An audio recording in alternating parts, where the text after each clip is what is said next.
Hello,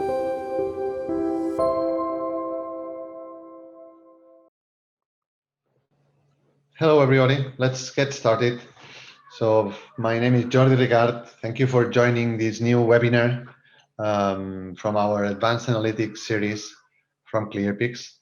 I will be trying to get you through this simplifying how to simplify our recruitment process or talent management with the Intelligent Talent Finder, which is an advanced analytics solution that we've developed at Clearpix and that we will get through today. Some logistics, we've kind of muted everybody. So you can use the question and answer button on Zoom to send us any question, problem with the screen, with the audio, let us know. And myself and my colleagues will try to get that through, as well as any questions that you have during the session. We will get some time at the end to go through it. As I said, my name is Jordi Ricard. I am the sales director at Clearpix for Europe and US. And today with me, there will be Martí Soler, one of our consultants on the BI and Big Data Scientist team, which will take us through the technical details as well as the demo of this Intelligent Talent Finder. The agenda for today, I will quickly introduce Clearpix, who we are, what we do, very briefly, to then focus on the business case. What is the challenge that we are trying to address? What's the problem we are trying to solve with this machine learning project? To then jump into the demo and the architecture and the technical details of the solution. At the end, we'll try to conclude with some summary, wrap up, some conclusions. I will try to give you a couple of examples of implementations we've done of this solution and get time for your questions. If we are not able to solve it today, we will then send it through email. So Clearpix, who are we? We are a consulting company, data and analytics consulting company based in Barcelona, in Spain, working worldwide for a lot of different customers on all industries, providing solutions around business intelligence, data management, as well as advanced analytics. We also have a team for developing web or mobile app developments tailored to our customer needs on top of the data projects we are working on. We also have a subsidiary in Middle East, in Abu Dhabi and Dubai, and we are looking forward for 2021 to be able to put a new point on this map on the US. What do we do? So we are trying to cover the end-to-end data and analytics projects. So from helping companies assessing and defining their BI strategy, assessing the readiness and the governance of these kind of projects, helping and supporting on the business requirements or technical design phases. And we are able to do that with our own methodology gathered through this 20 years of history of Clearpix with the different kind of projects, to then execute the data engineering, the data management processes, loadings, and creating all the data platforms or projects to manage the data and to get insights from that data. The final results of it can go from the visualization, management dashboards, and reporting with all kind of tools, different visualization tools on the market, creating or developing the data platforms on some other customers so their analysts or the data science teams can work on. As I mentioned before, the web and mobile team that can help us for tailored solutions to embed in the intranet or have specific mobile apps for execs, for example. And at the bottom, you see the advanced analytics and the real-time analytics, that this is the topic that we will focus more today. Quickly, how are we able to do that, and what's the process, and how do we try to help our customers in this analytics journey? So the first thing is having the skills and the consultants and the professionals, the data engineers, the data scientists, with this interest or touch of the business expertise, right? So a lot of the success on all these advanced analytics resides on knowing the subject, right? The business topic, and that comes from the customer itself.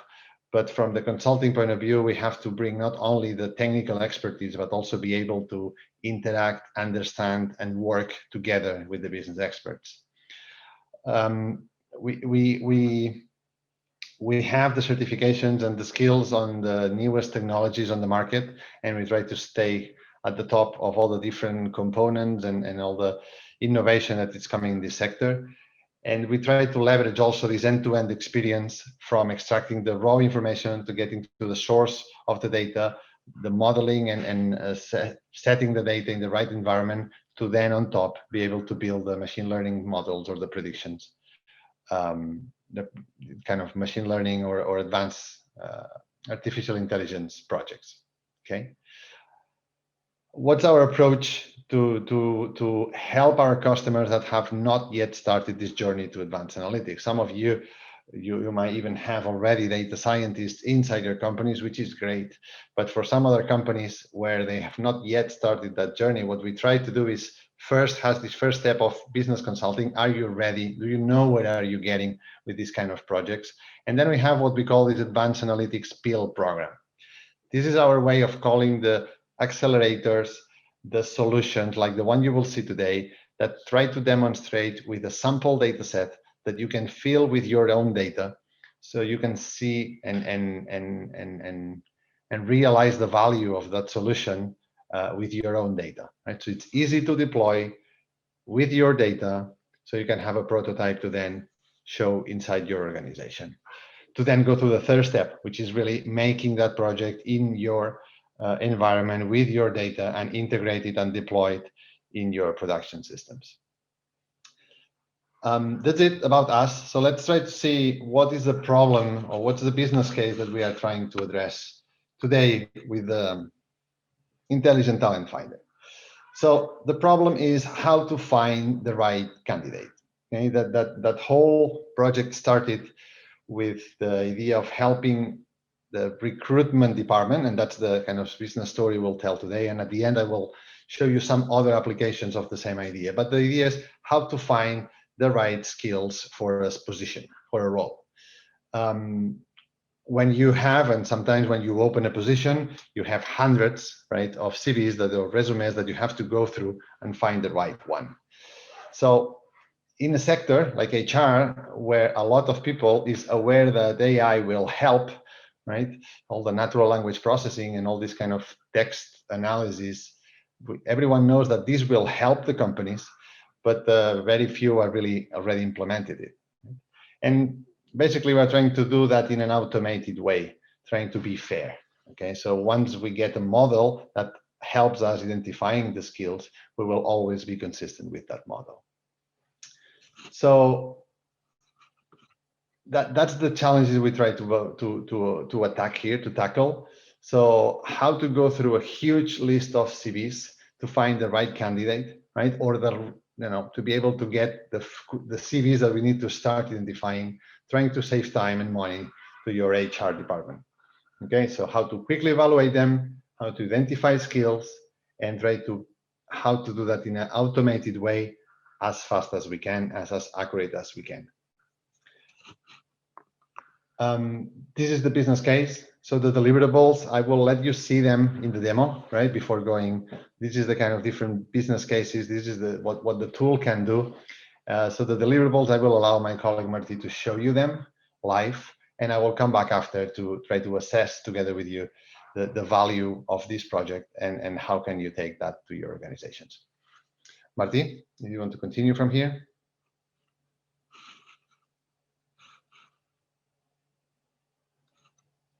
Yep. Thank you, Jordi. One second to connect the video. Yep. Hello. I am Martí Sué. I am a consultant of BI, Big Data, and Data Science Engineering in Clearpix. And I will be, as Jordi said, I'm going through the demo of the idea for Intelligent Talent Finder. So we can connect here.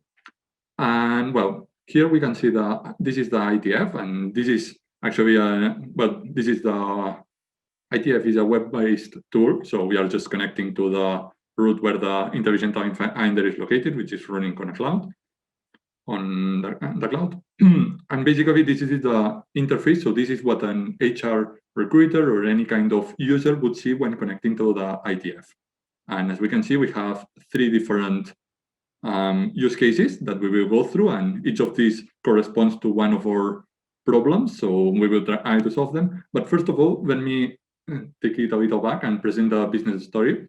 So the business story for this will be that we are an HR recruiter that is working on an average-sized company, and they had a marketing department, and one of the people in their marketing department decided to change jobs because they wanted to change their focus, or they want, or for personal reasons or whatever, they decided to move to somewhere else.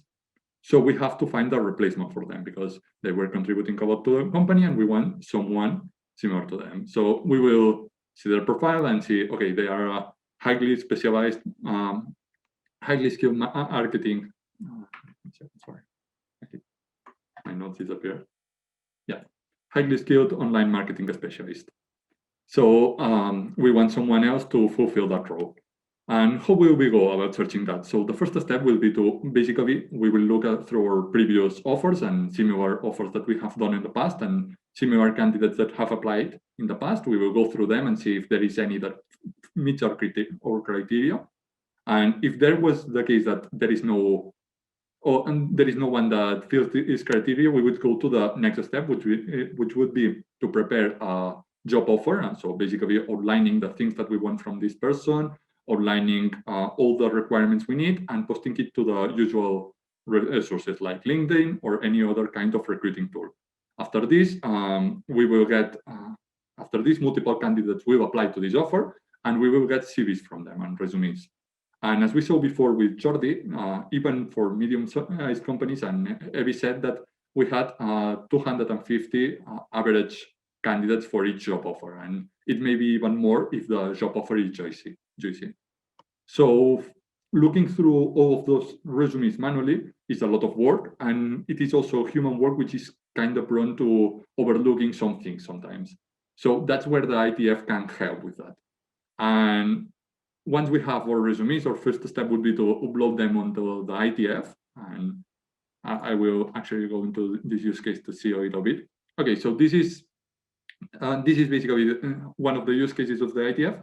And what we can see is that we have already uploaded the CVs for this example. And we can see that all of these boxes right here that I'm hovering over are different resumes that have been uploaded to the system.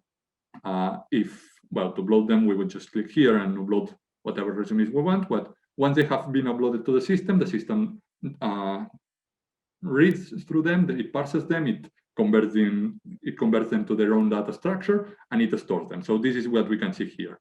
And don't worry, all of the resumes you are seeing right here are completely fake data. It's all data done from marketing, so none of these persons exist. No, don't worry about that. So, okay, so if we go back to the first, to the home of the ITF, we can start with the first process. So, okay, we want to find this highly skilled marketing specialist. So how would we go about doing that? We want someone to replace, so we would go to the first use case, which is the job profile matcher. And what this use case allows us is to compare two similar resumes between two different people.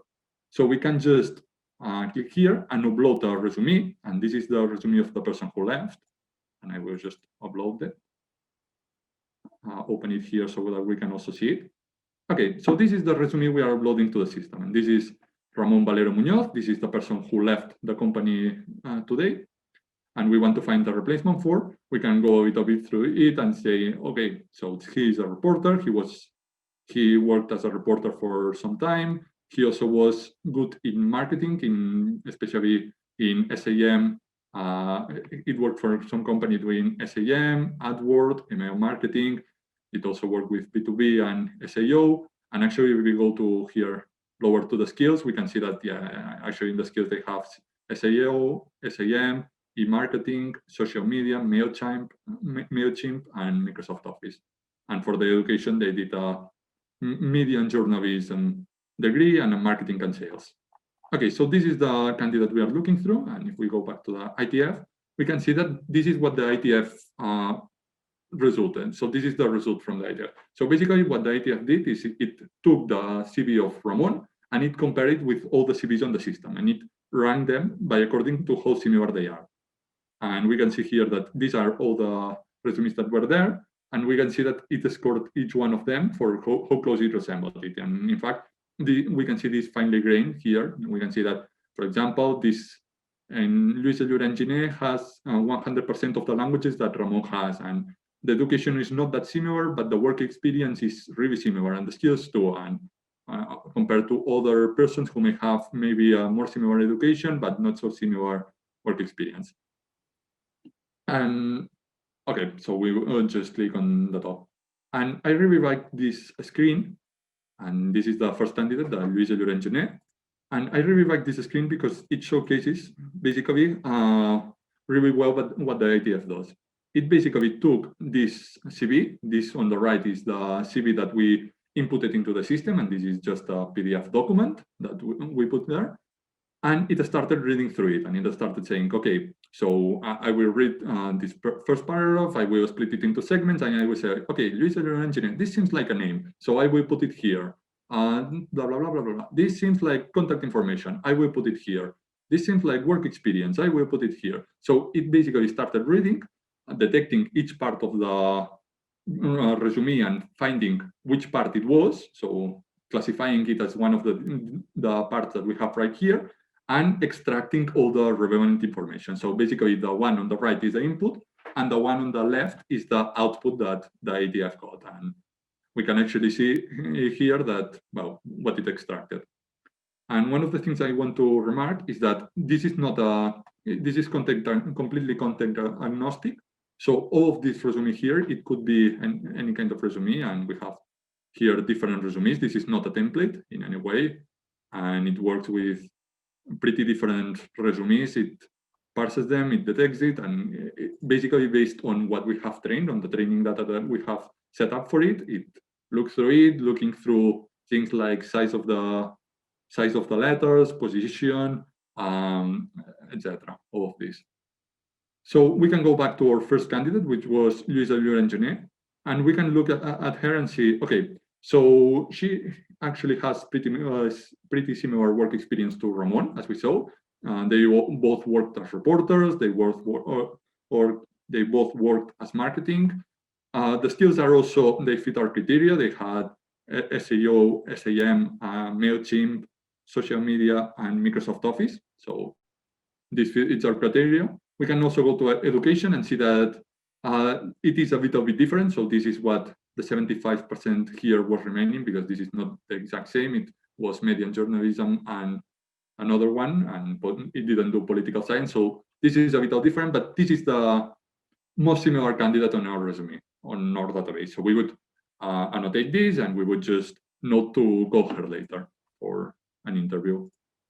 So next we can go, okay, so let's say we try this, and this fits our criteria, but we also say, okay, maybe I don't want someone who can only replace Ramon, but I want someone who also can do other things on top of it. So I want something a little bit different. So this is where top candidates enters in. And this is probably the most intelligent part of the ITF, in the sense that it uses the semantic search and embeddings, and we will see this in a minute. Basically, what this is a filter search through the database, in which we can filter by properties. So for example, we can say, okay, I want everyone who has more than 3 years of experience. So we can get everyone on the list that has more than 3 years. But we can also filter on all of these fields right here, which were the ones we saw before. So this means that we can filter on language, on company, position, field of study, university, which correspond to the ones that were on the left part of the screen before. And yeah, we can, for example, go here and say, okay, I want them to talk English. So I just put that, and it takes everyone who takes English. I also want them to have SEO. Yeah. So basically, what it looked through, and it said, okay, you have 8 persons who know SEO and English. So yeah, this is a marketing data set, so that's why so many people know SEO.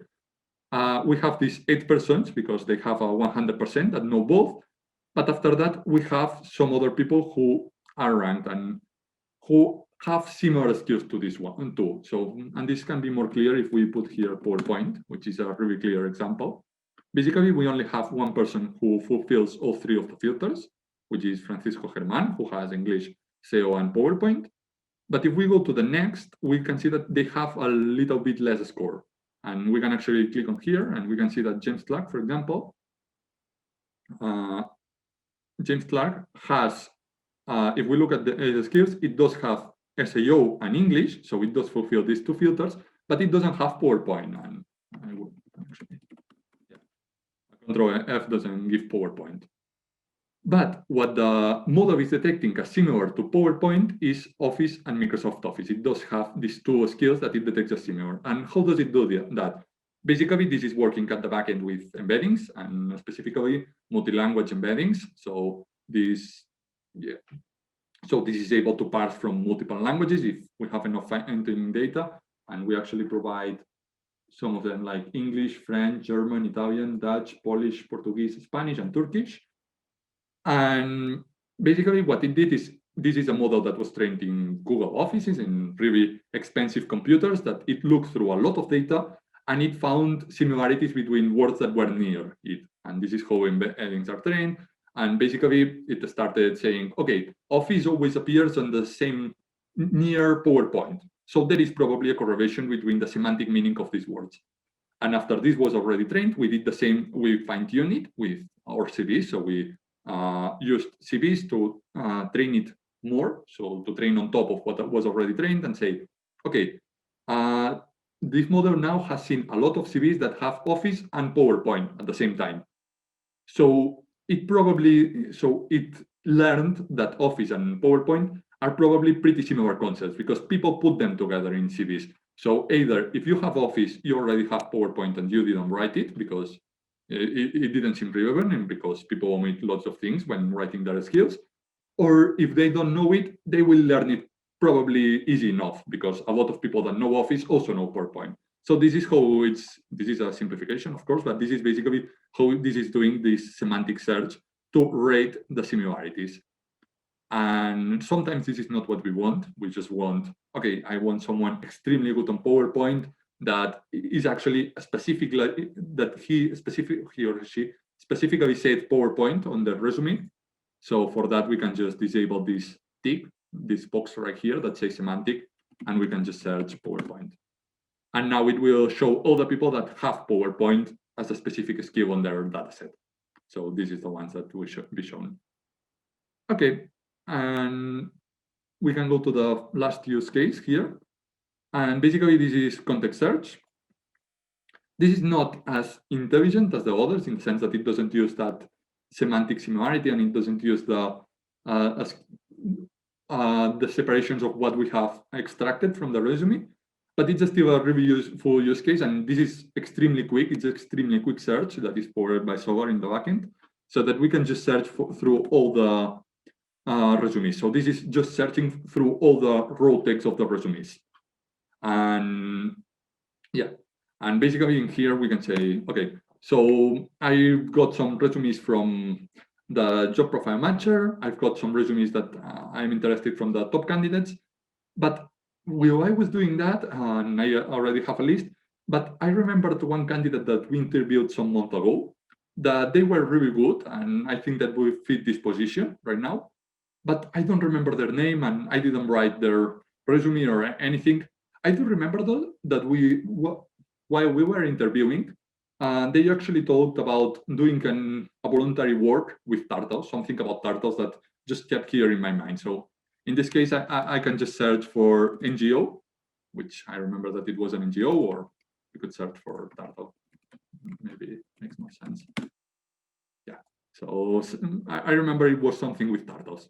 So we can go to Francisco Germán González, which was this person. And if we go through their CV, we can see that they effectively did something in a Mediterranean turtle shelter in Turkey as an NGO voluntary work. So we can retrieve it here. And even while I said that this was not intelligent, it does have some NLP basic processing. So for example, it does have stemming. Yeah, sorry. it does have a stemming. So if we search for manage, we get manager, which has different words, and managing, which doesn't have the same end. So basically, it is searching for the root of the word, in this case, manage, and it would search for that. And we can also add some specific queries like, okay, I want something with finance, with fuzzy distance 4 of finance, and we get financial, but I also want them to have sports. So I want everything that has financial and sports, or I want everything that has financial and no sports. So we will have this kind of specific queries for when the intelligent parts of the ITF don't provide you a more raw search. So this is the intelligent token finder, and this is how it looks. And if you allow me, I will go back 1 second to the presentations and explain a little bit how it works on the back end. So okay, yeah. So the solution of how it works. So what does it do? It basically has these 3 tasks that we can see right here. The first one is parsing the resumes, and it does this, as we saw, completely content agnostic. It passes it in PDF, doc, docx, etc., in different formats. It extracts the information and puts it into a structured database, which it's actually a semi-structured, it's Solr, but it puts it into some place that allows us to search through this data faster than just searching through the raw text. And the first one is, and the third one is basically providing ways to explore this data. So it provides a specific tailor-made interfaces to interact with this data, and basically it's the 3 use cases we saw before, allowing to search for, to take the most of the data on the database. And here is the pipeline. Basically, once we put our resume in ITF, we basically parse it with an NLP model, with a couple of models, NLP and machine learning.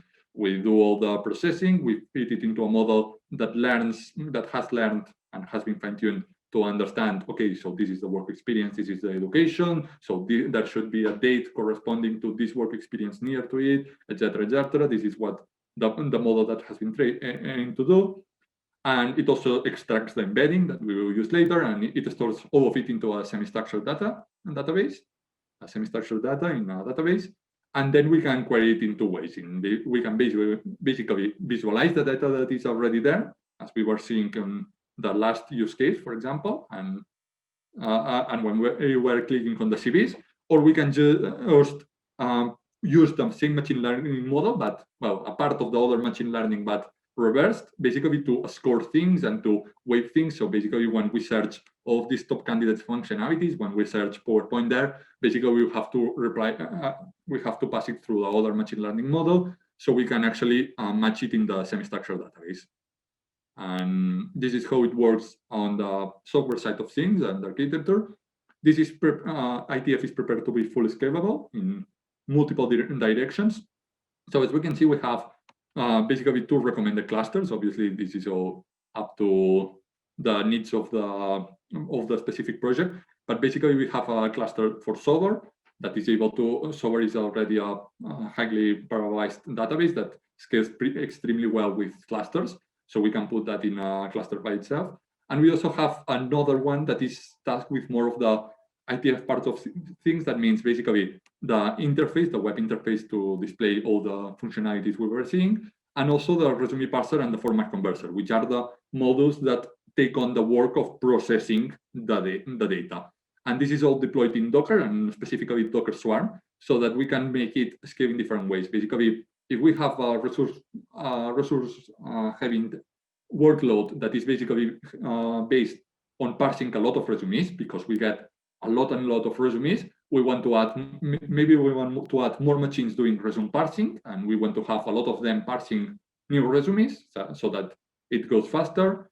And if instead of that, we have not that many resumes, but we have a lot of searches, so we explore a lot through this data, then we may want to invest in updating this cluster right here. So basically investing in a better solver that is able to do the queries faster. So we can scale it in multiple ways. And this is all from my side. Well, so I will leave the wrap up to Jordi again. And if there is any questions afterwards, I can help answer. Thank you, Martin. Any questions for Martí? Okay, we'll get through your question, Didier, in a second. Let me try to summarize this, and then we will go through that. So as you've seen, right, the whole idea here is to offer faster processing. So we want to be able to handle hundreds or thousands of CVs, right, as fast as technically you can scale the solution, as well as the smarter. Okay, so let's try to get the right extraction and matching of the skills. That proximity, detecting the PowerPoint through the Office and doing that through all the different skills, that can be a valuable solution. And the benefits. So what are the benefits that we are trying to bring with that? So the first is making that recruitment process or this talent management more transparent, right? Easier, right? Save time. So if you can get through the list of top 10 candidates instead of going through the whole list of resumes, right? And try to make sure that you get or you hire the best in class, the best skills or the needed skills. So let me explain you quickly two places where we implemented that solution that were not exactly a hiring department. So one was a staffing company for hospitality. Okay, so it was for restaurants, bars, hotels, and all these subset. So the challenge there was to help the candidates to upload their CV, and through the automated parsing be able to fill the form, right? Instead of having to submit the form with all your skills and learning and education, you can get that automatically from your PDF. Okay, so what's the parsing part of a CV into a form or into a structured form? The second one was the matching. So how to match, and as you've seen here, the example from Martí was matching Ramon, right? So one CV with all the rest of people that you have. What we did with them was customize this to not match one CV versus the other resumes, but to match one job profile to all the candidates, right? And get that matching based on all the candidates and your job description. Okay, of course, that helps sending the candidates the right offers and sending the person doing the offering the right candidates, or propose the right candidates that they might have. Okay. The second example is in a large consulting company, and that was being used in the internal talent management team. So what they do is after each project, when they finish each project, they ask all their consultants to update their CV. So here the resumes are easier because it's all in the corporate format. So they are all in the same format, all in the same way. And the idea was, after your experience in this project, what other roles can fit your profile now that you've grown after that experience? So on a regular basis, they are matching all their employees with all their job roles that are clearly defined. They have 164 different roles, very defined, what you are expected to do in each one of them. So I wanted to know who is able to play each role they have in this company. They are doing that kind of manually now. So they were asking every employee, can you match yourself against those? They were not sending all, but this is the subset, of jobs roles that you need to match against.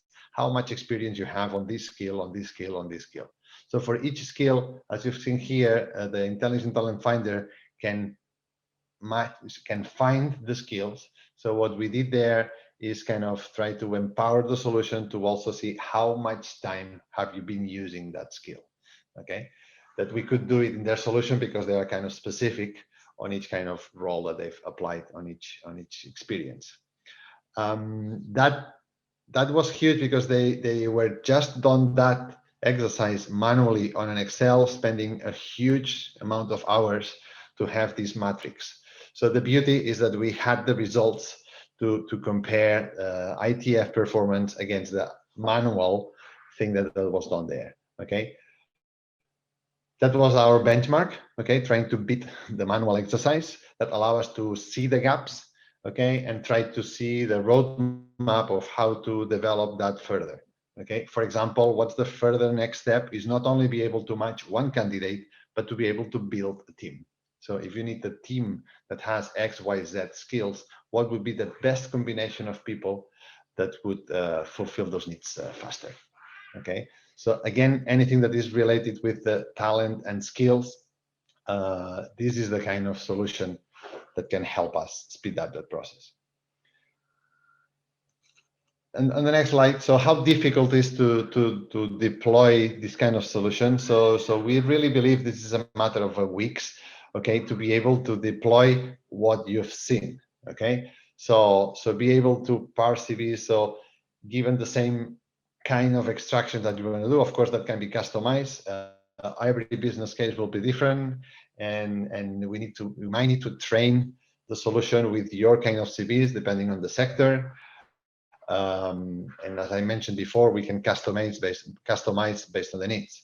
But being able to run it with your data in your environment, there should be a matter of weeks of deploying the solution, see it running, and be able to, for example, search for specific CVs. Okay, that's kind of it from the presentation of this solution. You know, as a quick session. Let me now open the questions. Please use the question and answer button at the bottom, and we will try to answer them now. Let me read the first one. Hi, thanks for the interesting talk. Does the parsing model that reads and classifies entities from the PDF files always work so well? Could you tell us its weak points? Thanks. Yeah, okay, no, this is a demo, of course, right? As I mentioned before, in the two implementations we had for real, right? We got some challenges. So the first one was the languages, okay? So we were requested to work in all European languages, and we had to change some technical part, and Martí will be able to explain even more details on what the changes were needed to be to do all kind of languages. The second one is this example. We try to be a model which is flat. So it's not pre-trained, it learned alone. So if you upload one CV and then another, you can manually, it will improve every time, right? So there is no predefined rules. In that hospitality project, for example, the place where they work or the role that you're going, the roles were very clear. They wanted to be very clear in a drop-down list. So it was not that important that you can semantically match if that's closer to a waiter or to someone in the kitchen, but they wanted to really match one of the predefined skills. Okay, so every time that you condition the model, right, it's a kind of a challenge. Okay, weak points. Let me explain you another one. On that consulting company that we were doing the job versus people, one of their resumes were very nice. They have skills, and they have skills, knowledge, and trainings. Okay, they kind of split it those three blocks. For those three blocks in their resumes, they were very nice and long sentences explaining all their how good they were at project management. Okay, so in these machine learning models, long sentences explaining a thing are not easy to match amongst them. So we had to go back to them with a question. So either we will have to modify a lot the logic to be able to understand better those long sentences, or we might need to change your resumes to be more straight to the point. Okay, remove all the long sentences and go straight to the point. This is project management, this is this skill, this is this skill, this is this skill, right? So that can be better matching. Okay, that's what we were able to identify with the exercise that they've done previously, having the matching. Okay. Good, thank you. This one. I have in the chat any other questions?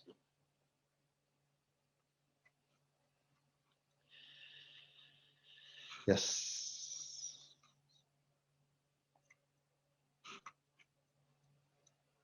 Here's some notes also. So we also had some challenges with images. Okay, so parsing images is a different project, right? Is a different use case. We've done some, but that we go into the into the vision, artificial vision, right? So it's not parsing. Parsing applies to text, right? And images would be a different story. And another point here from Marty, thank you, is with languages where there is not a lot of training done.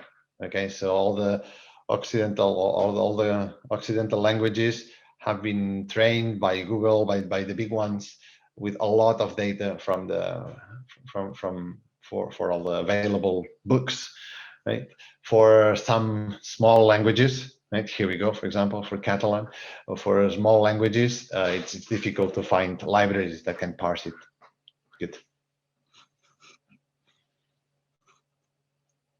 More questions? No. Okay. Thank you everyone for your time. When you leave this meeting, you might have a pop-up with a small survey on how was this session. We would appreciate if you can answer this one. That helps us doing better for the next sessions. And we hope to see you again in the next webinar. Thank you very much. In fact, sorry. Yes, so the next one will be the handling in December. It will also be very interesting. It's how to listen to the social media. So how to plug into Twitter and how to have machine learning AI help you with the sentiment feeling. What's the network? What's the social networks telling about you? Thank you very much.